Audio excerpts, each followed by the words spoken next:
that it's harder to admit your potential than it is to admit your flaws. If you admit your potential, guess what that means? That means, okay, I've admitted what I'm capable of now. So, am I living up to it or am I not? And if I'm not, that requires a lot more work than what I'm doing right now.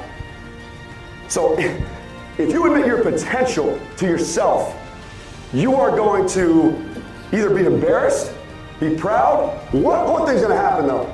You gotta go hard, man. Because all of you are capable of ridiculous things. I mean, unbelievable things. You're here because of that. So if you admit your potential, what you're really capable of in yourself, you have to work harder than you are right now, including myself. These are for all the assistants, GAs, and interns, okay?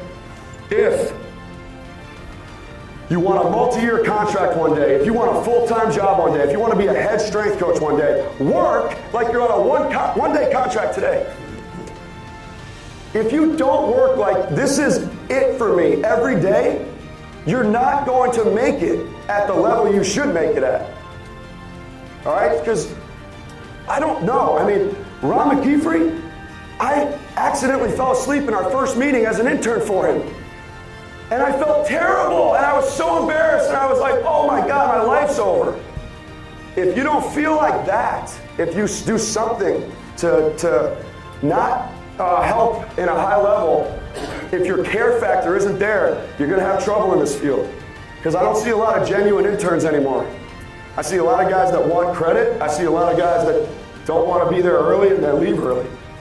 So that dude, all right, Ron McKeefrey, I wanted to try anything I could to just stand out in intern class of 13. But if I fell asleep on the first day, what am I doing? Right? So work like you're on a one-day contract. At the end of the day, if you got evaluated, you're either fired or hired. That's how it's got to be.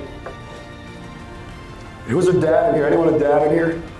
Okay. I've learned this both ways, on both ends. I've learned it on both ends. It doesn't matter how invested you are in your kid's life, the impact's going to be the same. Good or bad. If you're not in your kid's life at all, that impact's staying with them forever. If you are the best dad ever, that impact's staying with them forever. And it goes by the day, guys. It doesn't go by the month. Well, I took him to the Monster Jam in February. I'm a good dad. Every day, guys, they look to you. And it doesn't matter what you did yesterday. They have the shortest memory in the world. They want their dad, man. They want their dad.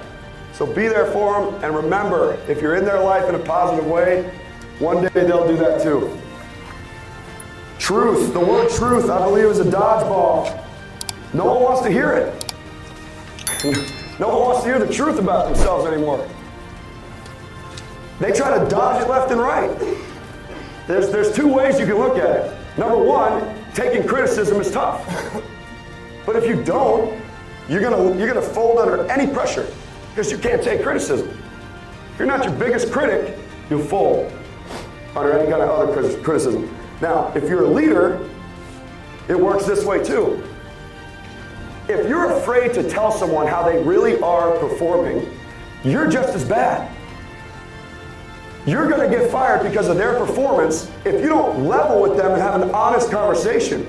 So if you're dodging them to go around them and tell them that they're not holding their end up, you're just as guilty. As a leader, you've gotta let people know the truth. You've gotta tell them, or else just live with it. Hard work pays off, but no one tells you when. That's something my dad told me my whole life. He goes, just keep working, man. It's coming. Just keep working, it's coming. In the hardest times, like, there's no way, Dad. I just worked my ass off and nothing's happening. Keep working. No one tells you when.